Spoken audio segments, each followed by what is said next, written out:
இது எவங்காரோ தெரியாது. காருக்கு மேல கடையை வேற பரப்பிட்டேன். இத வாங்குறதுக்கு ஒருத்தனை கூட காணுமே.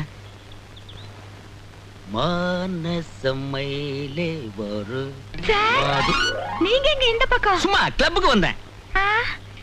நீங்க இவ்வளவு சீக்கிரம் முன்னுக்கு வருவீங்கன்னு நான் எதிர்பார்க்கவே இல்ல. நானும் எதிர்பார்க்கவே இல்ல. ஒரு 2-3 தடவை தான் போயிட்டு வந்தேன். தொழில கத்துக்கிட்டேன். எங்க? சிங்கப்பூருக்கு. சிங்கப்பூரா? என்ன ஸ்மெல்லு? 10 years old. இனிமே இப்ப சிங்கப்பூர் போவீங்க? நானாவா போறேன்? போறதும் வர்றதும் எல்லாம் அவன் செயல். இவ்வளவு சம்பாரிச்சிட்டீங்க, நீங்க இன்னும் கல்யாணம் பண்ணிக்கலையா? இன்னும் அத பத்தி நான் சிந்திக்கவே இல்லை. ஏன்னா திருமணம்ங்கிறது சொர்க்கத்துல நிச்சயம் பண்றது. அத நம்மளா முடிவு பண்ணிட்டா எப்படி?